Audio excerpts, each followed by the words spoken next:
안녕하세요. 여러분의 한방 합격 도우미 정적 인사드리면서 이번 시간 2014년 1회 정기기출문제 1과목 컴퓨터 일반 문제를 한번 풀어보도록 하겠습니다. 2014년부터 달라진 내용이 있다면 뭘까요?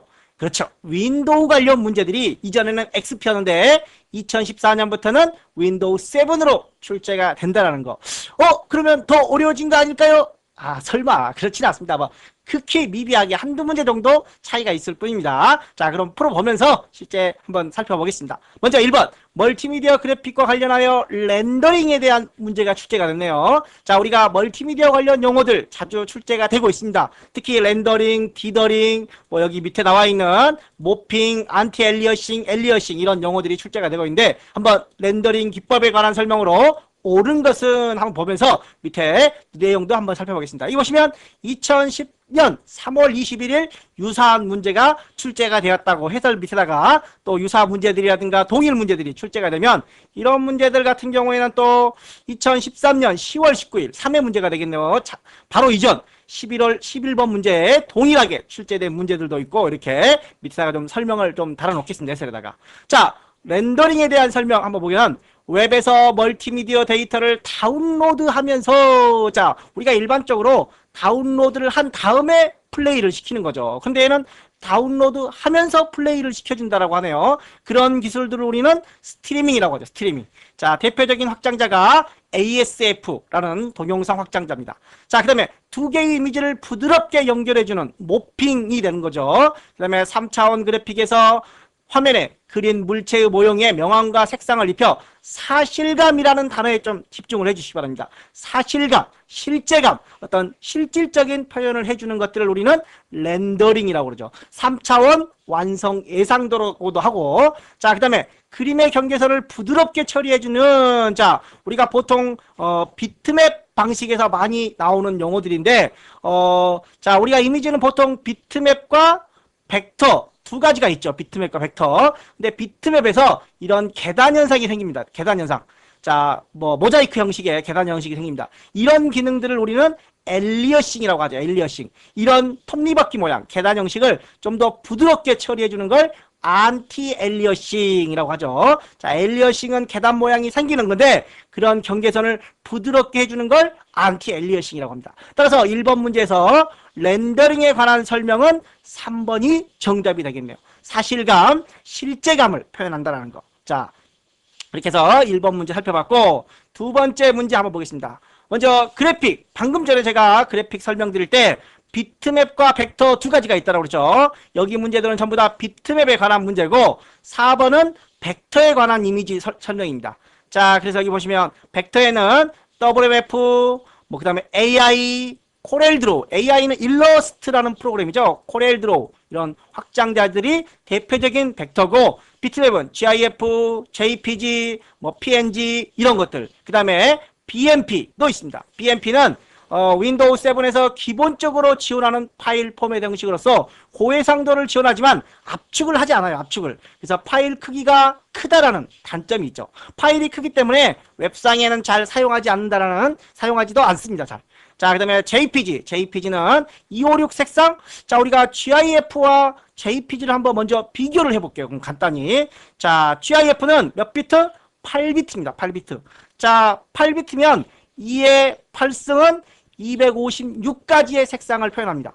색상이 극히 제한되어 있는 거죠. 또 투명도, 그 다음에 압축률이 우수하다, 무손실이다 라고 되어 있죠. 움직이는 애니메이션 기능을 제공하는 게 GIF입니다. 반면에 JPG는 정지영상 표준 압축 기술입니다. 손실 압축 기법을 사용하고 트루컬러, 얘네는 RGB, 우리가 보통 레드, 그린, 블루 세 가지 색상을 쓰죠. 이 세 가지를 색상을 8비트에서 총 24비트 컬러를 사용합니다. 그러면 2의 24승이면 1600만, GIF가 256 색상이라고 한다면 JPG는 1600만, 어마어마한 색상을 지원하는 거죠. 그래서 압축률 GIF에 비해 여기도 압축률이 우수하다고 그랬는데 GIF보다 JPG가 압축률이 더 우수하다.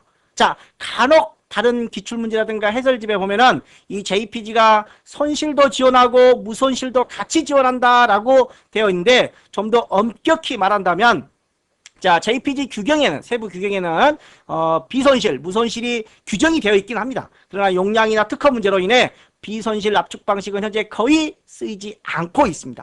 따라서 JPG는 손실이라고만 기억을 해주셔도 무방할 것 같아요. GIF는 무손실. 자, 색상이 256개니까 별로 많지 않아요. 그래서 뭐 별로 손실이 없어요. 그런데 얘는 아까 몇 색상? 24비트, 1600막 어마어마한 색상. 그래서 한두 가지 색상은 잃어버려도 모른다는 거죠. 손실 압축 기법을 사용합니다.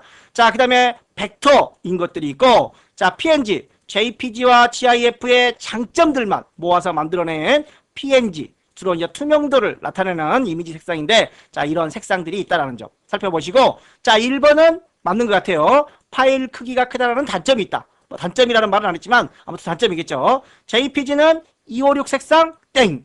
JPG는 자 24비트 컬러를 사용하기 때문에 또 애니메이션도 제공하지 않아요. 아, 이걸 JPG로 GIF로 고쳐버리면 되겠네요. GIF는 손실과 무손실. 자, GIF는 무손실만 제공합니다. 무손실만. 그 다음에 24비트도 아니죠. 그러면 좀 말하면 여기를 JPG로 바꾸면 되겠네요. 자, 근데 무손실도 사용하지만 JPG에서 지금은 거의 사용하지 않는다는 겁니다. 자, WF는 3D 그래픽이 아니라 벡터 형식에 사용된다라고 그랬죠. 그래서 옳은 것은 물어봤습니다. 옳은 것은. 그래서 현재는 1번이 가장 맞는 것 같습니다.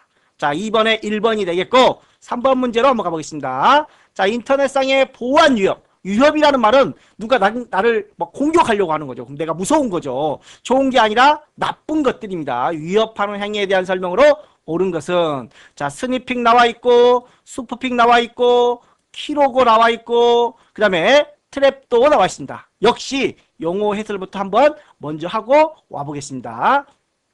자, 먼저 키로고, 답은 키로고가 정답인 것 같아요. 자, 우리가 보통 공인인증서, 은행 같은 거, 은행에 직접 가지 않고 컴퓨터로 은행 업무를 보는 경우들이 많이 있죠. 뭐 미성년자의 경우에는 못하지만 아무튼 키보드로 은행에 가서 업무를 보는 내용을 직접 컴퓨터로 볼 수 있는데 이때 뭐 보안 비밀번호, 뭐 인증서 번호 이런 것들을 키보드로 일일이 입력하게 돼 있습니다. 자, 그런데 키로고라고 하는 것은 내가 키보드로 입력한 내용이 누군가가 가로채 가버립니다. 몰래. 즉 보고 있다가 내가 입력한 내용을 그대로 빼간다는 거예요. 그럼 내가 입력 안 하면 되겠죠. 그래서 이제 인증서를 주로 이제 인터넷상에서 인증서를 이용하는 경우에는 키보드로 입력하지 않고 마우스로 입력하는 방식들도 있어요. 그러니까 좀 불안하다 그러면 마우스를 이용해서 번호라든가 비밀번호 입력해 주시는 게 좋겠죠. 그런데 일반 뭐 메일 같은 데서는 그렇게 안 하고 인증서, 내 돈 날라가 버리면 큰일 나죠. 자, 그래서 키보드로 입력하는 내용을 가로채요. 다른 컴퓨터에 그대로 뜨게 하는 방식으로 개인의 아이디, 비밀번호는 물론 계좌번호, 신용카드 번호 이런 것들 갖고 가버리면 내 돈 순식간에 다 빠져버립니다. 그래서 인증서를 이용하는 경우에는 키보드보다는 마우스를 이용하는 게 더 효과적이라는 거죠. 자, 그 다음에 스푸핑은 눈속임입니다. 눈속임. 자, 어떤 프로그램이 정상적으로 실행되는 것처럼 속임수를 쓰는 눈속임. 자, 스니핑. 네트워크 주변을 지나다니는, 네트워크 주변에 딱 있다가 지나다니는 패킷을 엿보면서 아이디와 패스워드를 알아내는 거. 자, 여기는 키보드로 입력한 내용을 알아내는 거고 얘는 그냥 지나가다가 남의 거 몰래 훔쳐보는 거죠. 자, 트랩도. 백도어라고 하죠. 백도어, 뒷문, 후문. 자, 보통 프로그래머들이 자신들의 유지보수를 위해 어떤 비밀 통로를 만들어 옵니다. 그래서 문제가 되면 내가 그 비밀 통로로 들어가서 다시 수정을 하기 위해서 만들어 놓은 개구멍, 비밀 통로 같은데 이런 해커들이 이런 비밀 통로로 몰래 잠입을 해서 뭐 다른 나쁜 짓을 하곤 합니다. 자, 그럼 문제를 한번 볼게요. 3번 문제. 자, 옳은 것은 그랬네요. 어떤 프로그램이 정상적으로 수행되는 것처럼 속임을 쓰는 게 스니핑이 아니라 스푸핑. 자, 네트워크 주변을 지나다니면서 몰래 엿보는 건 스니핑. 그러면 스니핑과 스푸핑이 바뀐 내용이 되겠네요. 자, 크래킹의 도구로 키보드에 입력 문서 파일을 저장하거나 주기적으로 전송하여 아이디나 암호, 개인의 정보를 빼내갔을 것을 키로고라고 한다. 자, 그 다음에 특정 사이트의 오버플로우를 일으켜 시스템 과부하를 일으키는 거. 이거 뭐예요? 좀비들을 막 만들어가지고 한꺼번에 막 공격하는 거. 뭐라고 그러죠? 디도스. 트랩도어가 아니라 디도스라고 하는 겁니다. 4번의 내용은. 자, 이렇게 해서 3번에 맞는 내용은 3번이 될 것 같습니다. 자, 그 다음에 4번 문제 한번 보겠습니다. 4번 문제는 2013년 자, 바로 이전 문제가 되겠죠. 10월 19일 2013년 3회 11번 문제와 동일하게 출제됐습니다. 자, 그래서 보시면 공중 데이터 통신망에 많이 이용되며 통신 장애 시 다른 경로를 통해 데이터 전송이 가능한 형태로 옳은 것은, 자, 그렇습니다. 자, 뭐 2013년 문제에 가서 해설들을 쭉 있는데 뭐 다 이게 똑같이 복사하려면 내용이 많으니까 2013년 기출문제 바로 이전 기출문제 풀고 오셨으리라 믿습니다. 자, 그래서 다시 한번 참고를 해주시고 뭐 망형과 성형에 대해서만 잠깐 보겠습니다. 망형, 모든 지점, 망형은 자 원거리에 사용되는 거죠. 얘는 원거리에 사용됩니다. 다른 것들은 주로 근거리에 사용되는데 이 망형은 원거리에 사용돼서 모든 네트워크가 다 연결되어 있습니다. 모든 네트워크가. 자, 그래서 선이 좀 많이 있겠죠. 자, 그래서 모든 지점의 컴퓨터와 단말 장치가 서로 연결된 형태이다. 또 응답 시간이 빠르고 모두 연결되어 있으니까 바로바로 대답해 주겠죠. 노드의 연결성이 높다. 많은 단말 장치로부터 많은 양의 통신을 필요로 하는 경우에 필요하고 통신 회선 장애 시 다른 경로 다 연결이 되어 있으니까 다른 경로를 통하여서도 데이터 전송이 가능하다라는 겁니다. 자, 그래서 문제가 생기면 1대1로만 연결되어 있다면 문제가 되겠지만 전체가 다 연결되어 있습니다. 그래서 다른 경로를 통해서도 전송이 가능하다라는 거. 자, 그 다음에 성형을 한번 보면 그러면 정답은 망형이 되는 거죠. 성형도 보면 성형은 별성자를 썼습니다. 별성자를 떠서 중앙에 하나를 두고 서버를 두고 이렇게 다 연결되어 있습니다. 모두가 연결되어 있습니다. 1대1로 얘네도. 자, 그래서 중앙이 고장나면 어떻게 돼요? 전체가 다 아웃됩니다. 그래서 모든 노드가 1대1로 중앙에 연결되어 있어요. 그래서 우리는 중앙 집중형이라고 합니다. 자, 그래서 고장 발견이 쉽다. 여기서 고장 나면 누구예요? 중앙이 고장 난 겁니다. 또 그러면 고치려면 누구를 고치면 돼요? 중앙을 고치면 됩니다. 그래서 고장도 쉽고 뭐 유지보수 찾기도 쉽다라는 거죠.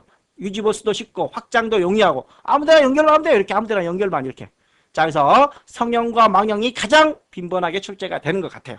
자, 그래서 이번 문제는 3번이 정답이 되겠고, 자, 5번 문제 한번 보겠습니다. 네트워크와 관련하여 OSI 7계층. 자, 우리 OSI 7계층 순서부터 잠깐 보면 물리계층, 맨 아래 계층이 물리계층입니다. 물대 데이터 링크 계층이 있고, 그 다음에 네트워크, 전송, 세션, 표현, 응용. 그래서 제가 이렇게 물대내, 물이 되나요? 뭐가? 몰라요. 물이 되는지 안 되는지, 뭐가 되는지. 아무튼 물이 된대요. 물대내 전 몇 표? 3표를 걸었어요. 3표. 오케이. 자, 이렇게 에우라고 했던 것 같아요. 물대내 전 3표. 자, 그래서 각각의 계층들을 좀 살펴보면 물리계층은 맨 아래 물리계층은 기계적인 요소들이 많습니다. 허브와 리피터. 데이터 링크 계층은 자, 이 보시면 물리적 링크를 통해 신뢰성을 확보하는 겁니다. 스위치나 브리치. 자, 그 다음에 데이터 링크 계층은 동기화, 오류 제어, 흐름 제어 등의 물리적 링크를 통해 신뢰성을 제공한다라는 거. 자, 그 다음에 또 네트워크는 주로 라우터 하면 우리가 경로, 가장 빠른 길, 경로 이런 것들을 제공해 주는 거고, 자, 그 다음에 표현 계층도 가끔 시험에 나옵니다. 암호, 압축 및 암호와 관련된 것들은 표현 계층. 그 다음에 응용 프로세스 간의 정보 교환. 주로 이제 서비스 계층들, FTP 파일 전송, HTTP 메일 보내는 거 이런 것들은 대부분 응용 계층에서 처리를 하게 되는 겁니다. 자, 이렇게 해서 OSI 7계층에 대한 내용들을 좀 살펴봤고, 자, 문제 그러면 한번 보겠습니다. 트랜스포트 계층은 전송 계층에 해당돼요. 트랜스포트 계층은 전송 계층에 해당됨으로써 특별한 장비는 없네요. 자, 그런데 여기 보시면 허브와 리피터는 무슨 계층이었죠? 물리 계층. 즉 허브는 트랜스포트 계층이 아니라 물리 계층이라는 겁니다. 네트워크는 라우터, 데이터 링크 계층에는 브릿지. 자, 데이터 링크 계층에 아까 스위치와 브릿지가 있다고 했습니다. 자, 물리 계층에는 리피터가 있고, 자, 이런 식으로 그래서 1번이 정답이 되겠네요. 1번이. 자, 물리 계층에는 허브와 리피터가 있으니까 여기서 자, 허브는 물리 계층에 있는 거고 물리 계층에는 리피터가 있는 거고, 그래서 1번이 틀린 내용으로 처리를 해주시면 될 것 같습니다. 자, 여기 나와 있는 참고사항에 나와 있는 라우터, 브릿지, 리피터에 대한 내용들은 한 번씩 꼭 정리를 좀 해주시기 바랍니다. 라우터 그러면 최적의 경로 무슨 계층? 네트워크 계층.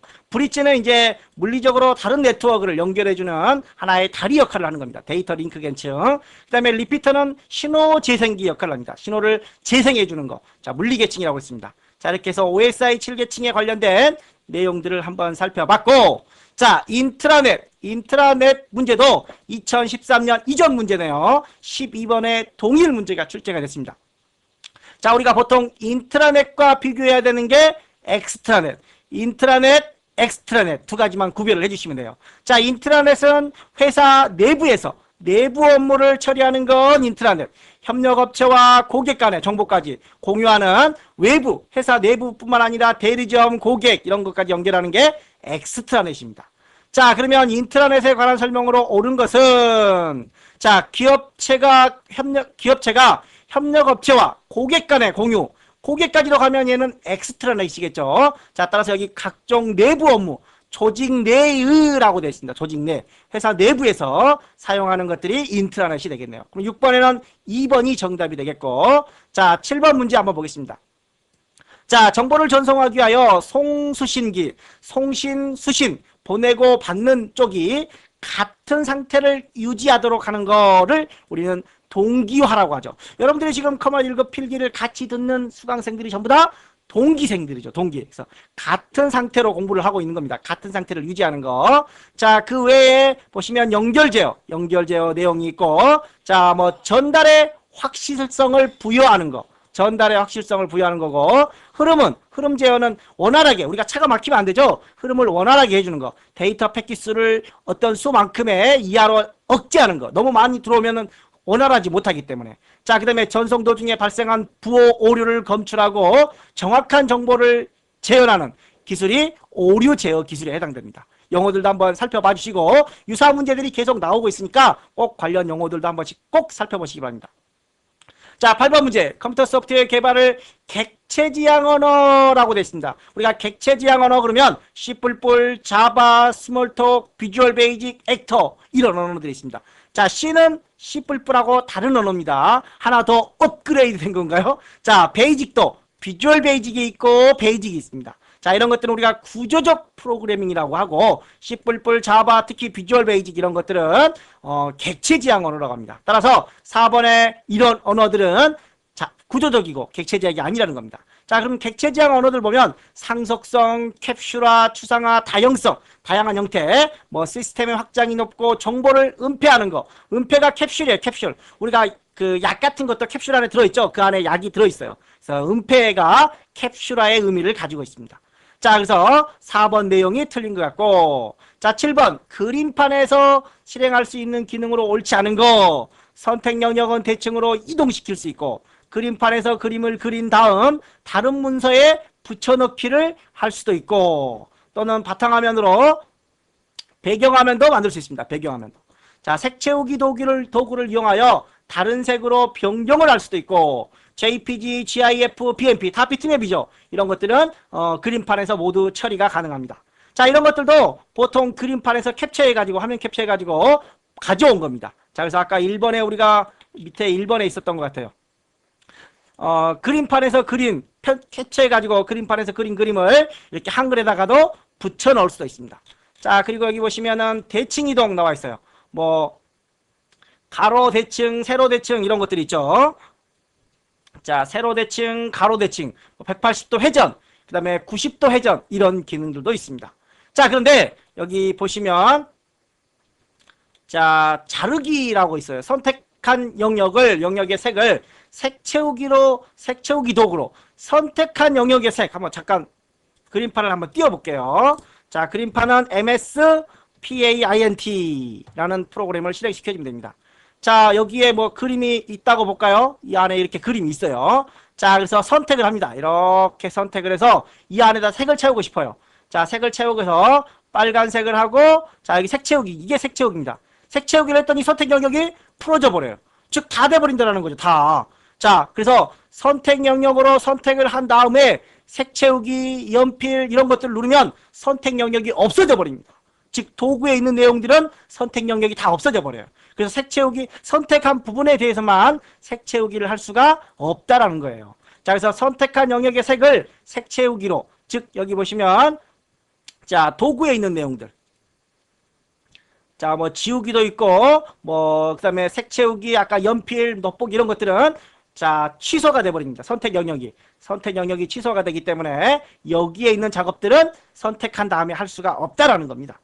자, 그래서 3번이 정답이 될 것 같고 10번 문제 보겠습니다. 컴퓨터에서 수를 표현하는 방법, 고정소수점 방법. 자, 수에는 고정과 부동소수점이 있습니다. 부동소수점은 소수점을 표현하는 거고, 고정소수점은 주로 이제 정수를 표현할 때 쓰는데, 정수를 표현할 때 음수를 표현하는 방법 3가지가 있어요. 자, 보통 부호와 절대치, 1의 보수, 2의 보수 이런 것들이 있습니다.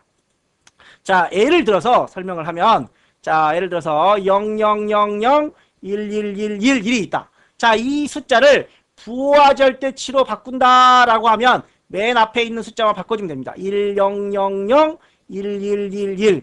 맨 앞에 있는 숫자만 바꿔주는 게 뭐다? 부호와 절대치다. 1의 보수는 뭐다? 모두 바꿔줘요. 1111, 0000 모두 바꿔버리죠. 자, 모두 바꿔주는 게 1의 보수입니다. 그러면 2의 보수는 1의 보수로 바꾼 다음에 거기다가 맨 뒤에 더하기 2를 해주면 됩니다. 2하고 0하고 더하니까 1이 되는 거고, 그대로 얘는 더할 게 없으니까 00001111. 자, 그래서 이게 2의 보수 방법이 되겠죠. 자, 이렇게 해서 각각 내용들을 살펴보면 부호 비트 위에, 부호 비트 외에, 자, 예를 들어서 이렇게 볼게요. 00001111. 자, 그럼 맨 앞에가 부호 비트예요. 맨 앞에 부호 비트의 정수 부분을 그대로 표현하는, 즉 부호 비트만 바꿔준다라고 그랬죠. 부호 비트만 바꾸고 나머지는 모두 그대로 쓴다. 그대로 표현하는 방법이 부호와 절대치다. 맞는 거네요. 부호를 포함한 모두 비트를 1로, 1은 0으로, 0은 1로 바꾸는 걸 1의 보수라고 하죠. 0의 보수는 없습니다. 자, 그래서 2번이 틀린 것 같아요. 자, 부호와 절대치에서 부호 비트 위의 비트를 반대로 취하는 것은 1의 보수다. 자, 여기서는 부호 비트 위에 부호 비트 2의 비트를 모두 반대라고 그랬네요. 자, 아까 우리는 모두 반대라고 그랬죠. 그런데 이미 부호와 비트에서 이렇게 바뀌었을 때 얘는 바꾸지 않습니다. 얘는 부호로 이런 마이너스를 의미하기 때문에, 그래서 이 뒷부분만, 물론 맨 앞에가 0이라면 얘까지 포함을 해야 됩니다. 근데 얘가 1이라고 전제를 3번은 그런 내용 같아요. 맨 앞에가 1이라는 전제를 두었을 때, 자, 그 다음에 1의 보수의 맨 오른쪽에다 1을 더하는 게 2의 보수 방법이다. 자, 그래서 2번과 같이 0의 보수는 없고 이런 걸 1의 보수라고 합니다. 자, 11번 레이드 바퀴 방멸하는 거 레이드인가요? 자, 그런 게 아니라 레이드란 하드디스크의 연결체입니다. 하드디스크를 모아서 하나의 하드디스크처럼 사용합니다. 자, 그런데 뭐 예를 들어서 하나, 둘, 셋, 넷, 5개 이렇게 연결이 돼 있어요. 연결이. 그래서 내가 여기다가 하나를 저장하면, 맨 앞에 하드에다 저장하면 자동으로 다 연결해서 같이 들어갑니다. 자, 그 이유는 자동으로 백업을 해주는 겁니다. 백업을 해서 혹시라도 얘가 고장나면 얘 거, 얘도 고장나면 얘 거, 이런 식으로 쓰려고 하나의 하드디스크에 저장하면 자동으로 분산을 해서 동시에 저장해주는 기술입니다. 자, 그래서 하드디스크 모음뿐만 아니라 자동으로 복제, 백업까지 해주고, 미러링도 우리가 사이트죠. 인터넷 사이트, 우리 공짜 사이트들 보면 사람들이 막 몰려요. 아, 여기 공짜래. 막 그래가지고 사이트에 사람이 너무 많으면 어떻게 돼요? 다운돼 버리죠. 그런 다운되는 현상을 막기 위해서 똑같은 사이트를 여러 곳에다 복사해 놓는 그런 거를 미러링이라고 합니다. 자, 여기 보면 사이트를 복제해 놓은 거. 그 다음에 스트라이핑은 주로 이제 동영상들을 한 곳에 놓지 않고 이렇게 레이드 기술처럼 여러 하드디스크에 분배해서 동시에 복사해 놓은 것들을 스트라이핑이라고 합니다. 자, 그런 것들이 주로 레이드의 기능들이 되겠죠. 자, 하드디스크, CD롬, 스캐너를 통합적으로 연결해 주는 거. 그런 거하고는 레이드가 상관이 없습니다. 4번이 되겠네요. 자, 컴퓨터에서 사용하는 캐시 메모리에 대한 설명이다. 캐시 메모리 우리가 램 그러면 D램과 무슨 램이 있어요? S램이 있죠. D램과 S램. 자, D램은 일반적인 주기억 장치예요. 우리 이런 그림들 많이 그렸었죠. 맨 위에는 CPU, 컴퓨터에서 가장 핵심이 되는 CPU. 그 다음에 여기가 캐시죠. 캐시. 그 다음에 여기가 주기억, 여기가 보조기억이죠. 맨 밑에가 보조기억. 캐시는 S램입니다. 여기 D램이 주기억이죠. D램이 주기억. 주기적으로 재충전을 해야 되는 그런 것들이 D램이죠. 자, 그러면 제일 빠른 놈이 CPU예요. 그 다음에 캐시, 그 다음에 주기억, 보조기억이죠. 그래서 캐시는 주로 무슨 램으로? SRAM으로 이용한다. 자, 그러면 캐시가 어디와 어디 사이에 있어요? CPU와 주기억 장치 사이에 있어요. CPU와 주기억 장치 사이에서. 뭐 하고 있어요? 이 캐시는 여기서. 자, 주기억이란 놈한테 CPU가 야, 뭐 좀 보내! 라고 그랬더니 주기억이 한참 느리게 보내요. 아, 그놈 기다리기 진짜 지루하네. 그래서 캐시를 하나 중간에 넣어놓습니다. 그래서 얘가 CPU가 필요로 할 내용을 미리미리 주기억에다 올려놓는 거예요. 그러면 얘가 CPU가 요청을 할 때 주기억에서 가져오는 게 아니라 어디서 가져와요? 캐시에서 바로 가져오기 때문에 그만큼 속도가 빨라진다는 겁니다. 자, 그래서 캐시 메모리에 있는 데이터는 CPU가 요청할 내용들이 캐시에 있는 겁니다. 그렇다고 100% 요청할 내용들이 캐시에 있는 게 아니라 미리 대충 예측을 해서 얘가 필요로 할 내용들을 캐시에다 올려놓겠죠. 그래서 항상 일치하는 건 아닙니다. 캐시 메모리와 메인 메모리, 주기억을 말하는 거죠. 주기억이 항상 일치하는 건 아니에요. 근데 이게 일치하는 빈도수가 확률이 높아야, 적중률이 높아야 성능이 우수하겠죠. 적중률이 낮아야가 아니라 캐시 적중률이 높아야 더 속도가 빨라지게 되는 겁니다. 자, 12번에는 그래서 4번이 틀린 내용이 되겠고, 자, 여기도 08년에 좀 오래된 문제이긴 하네요. 08년에 동일 문제가 한번 출제된 적이 있었습니다. 자, 적중률이 높아야 속도가 빨라진다라는 거. 자, 그 다음에 TCP/IP 서버넷 마스크 문제. 얘는 12년도에 출제가 됐네요. 12년 6월 16일 출제가 된 게 아니라 유사하게 비슷하게 출제가 됐습니다. 자, 응용 문제들이겠죠, 대부분. 자, 그래서 무조건 문제답 암기하시면 쉽지 않다라는 겁니다. 꼭 이렇게, 물론 동일 문제들도 이렇게 출제가 되긴 하지만 유사 문제들도 많이 출제되고 새로운 유형들도 출제가 되니까 꼭 내용들도 살펴보시기 바랍니다. 자, 우선 서버넷 마스크를 물어봤어요. 서버넷 마스크란 네트워크와 호스트 주소를 구별하기 위해서 사용을 합니다. 서브가 뭐예요? 서브, 가지, 자식들을 말하는 거죠. 즉 내가 가질 수 있는, 누릴 수 있는 자식들이 몇 개나 되는지 그런 것들을 파악하려고 하는 겁니다. 주로 이제 클래스는 IPv4에서는 A 클래스, B 클래스, C 클래스로 나눠지고 이 000, 이 하나의 0에 255개, 그럼 얘는 255개. 그러면 총 A 클래스는 255 곱하기 255 곱하기 255 만큼의 서브넷을 가질 수 있습니다. 그러면 C는 뭐예요? C는 255가 하나밖에 없네요. 그럼 255대까지만 가질 수 있습니다. 물론 이제 0부터 0하고 맨 마지막 255는 못 써서 전체 254개까지를 쓸 수가 있긴 하는데, 아무튼 C 클래스가 가질 수 있는 자식의 노드 수가 가장 작습니다. 그런 것들을 우리가 이 앞에 있는 255는 고정이죠. 이런 걸 우리는 네트워크 주소라고 합니다. 이 뒤에 가질 수 있는 수를 호스트 주소라고 합니다. 자, 그래서 네트워크 주소와 호스트 주소를 구별하기 위해 사용하는 게 서브넷 마스크입니다. 또 우리가 도메인명을 IP로 변환해준다라고 그랬는데 이거 보면 도메인명을 IP로 바꿔주는 걸 뭐라고 그러죠? DNS 서버라고 그러죠. 1번은 DNS. 이거 어디서 많이 들어봤다고 해서 1번 그렇게 찍지 마시고 내용을 정확하게 좀 구별을 해주시기 바랍니다. 자, 그래서 가장 대형으로 가질 수 있는 클래스가 A 클래스가 되겠죠. 자, 13번에는 2번이 정답이 되겠고, 14번 문제, 컴퓨터에서 데이터를 표현하기 위한 코드에 관한 설명으로 옳지 않은 거.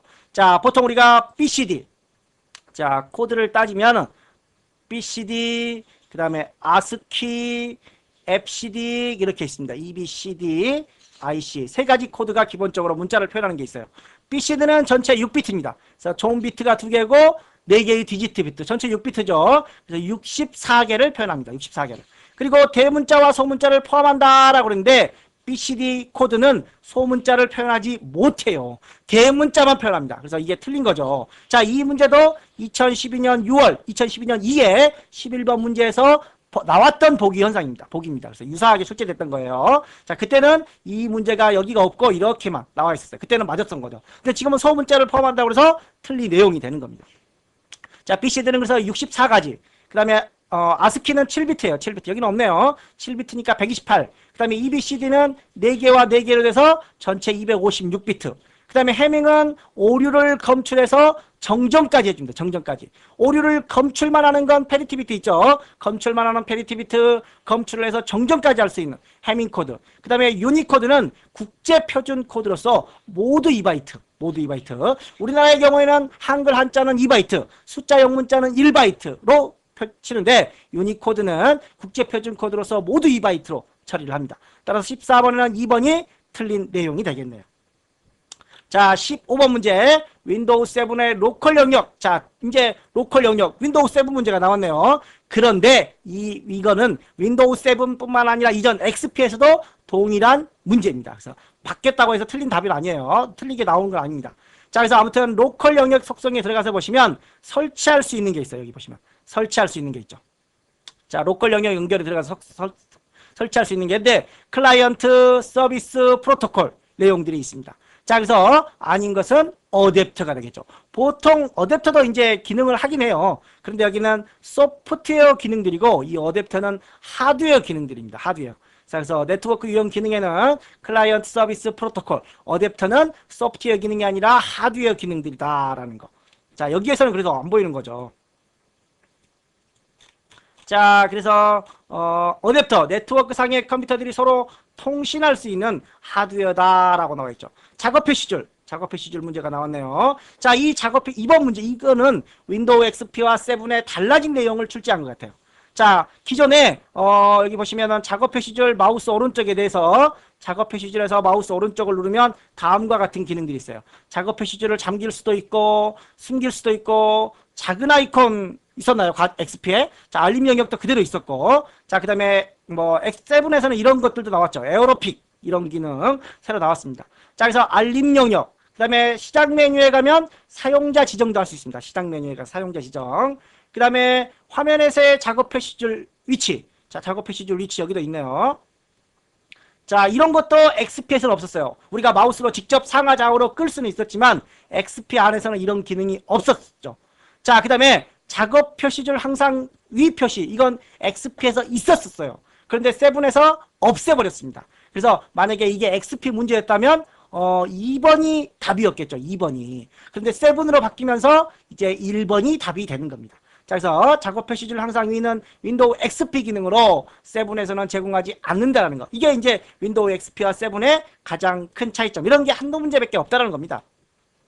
자, 그 다음에 작업관리자. 자, 작업관리자도 우리가 윈도우 XP에서는 컨트롤 알트 딜리트였었죠. 컨트롤 알트 딜리트. 그런데 물론 윈도우 7에서도 하긴 하는데 2단계를 거쳐야 돼요. 그래서 윈도우 7에서는 컨트롤 쉬프트 ESC를 쓰죠. 컨트롤 쉬프트 ESC. 바로 갈 수 있는 거. 자, 실행 중인 프로그램을 닫지 않고 사용자 전환을 할 수 있다. 자, 실행 중인 응용 프로그램이나 프로세스에 대한 정보를 확인할 수 있고, 둘 이상의 사용자가 컴퓨터에 연결되어 있는 경우 연결된 사용자 작업 상황을 확인하고 사용자에게 메시지를 보낼 수 있고, 컴퓨터에서 사용되고 있는 메모리, CPU, 리소스 양에 대한 자세한 정보를 보낼 수 있다라고 되어 있네요. 자, 그러면 여기 내용을 한번 살펴보도록 하겠습니다. 윈도우 XP에서 작업관리자는 실행 중인 프로그램을 닫지 않고 사용자 전환할 수 있는 사용자 전환 기능이 제공되었으나 윈도우 7에서는 사용자 탭에서 실행 중인 프로그램을 닫고 사용하는 사용자 전환하는 로그오프만 윈도우 XP에서는 그래서 사용자 전환도 제공하고 로그오프도 제공을 했어요. 그런데 윈도우 7에서는 어떻게 한다는 거죠? 사용자 전환은 제공이 안 된다는 겁니다. 로그오프만 제공이 된다는 겁니다. 이게 무슨 차이냐? 실행 중인 프로그램을 닫지 않고 사용자 전환을 할 수 있다. 즉 실행 중인 프로그램을 닫지 않고 사용자 전환을 할 수 있다. 라는 말은 사용자 전환에 대한 겁니다. 자, 다시 한번 저도 약간 헷갈렸네요. 자, 실행 중인 프로그램을 닫지 않고 사용자 전환을 하게 되면 어떻게 돼요? 자, 로그오프의 경우에는 반드시 저장을 하고 사용자를 바꿔야 됩니다. 즉 사용자 전환은 프로그램을 닫지 않고 사용자 전환을 할 수 있어요. 그런데 이 기능이 없어졌죠. 이 기능이 없어졌어요. 그리고 로그오프만 살아남았다는 겁니다. 윈도우 7에서. 그러면 얘가 틀린 거죠. 얘가 틀린 거예요. 그런데 이 문제를 오류로 처리를 했습니다. 이것도 맞다라는 겁니다. 왜? 윈도우 7에서 사용자 전환을 할 수는 있어요. 사용자 전환을. 어떻게? 로그오프를 통해서 사용자 전환을 합니다. 단 실행 중인 프로그램을 닫지 않고 하게 되면 어떻게 돼요? 다 잃어버려요. 다 잃어버려. 그래서 꼭 실행 중인 프로그램을 닫고 사용자 전환을 하는 로그오프만을 했는데 만약에 닫지 않고 사용자 전환을 하는 로그오프를 하면 어떻게 돼요? 기존 프로그램을 다 내가 저장하지 않은 문서를 다 날아가 버립니다. 즉 가능은 하다라는 거죠. 가능은. 그래서 모두 정답 처리를 한 것 같아요. 근데 이제 뭐 따지니까 그렇게 된 거지만 실질적으로 의도한 답은 1번입니다. 그래서 여기가 만약에 정확하게 한다면 로그오프라고 해야 되겠죠. 로그오프. 자, 그래서 17번에는 1번이 정확한 정답은 거기서 아니라고 했지만 그래도 가장 가까운 답입니다. 자, 17번에. 다음에는 또 이걸로 이제 따지지 말라고 할 수도 있을 것 같아요. 이게 맞으니까.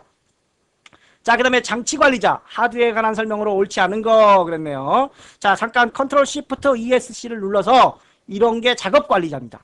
자, 사용자 탭에 가면 로그오프 있죠. 로그오프.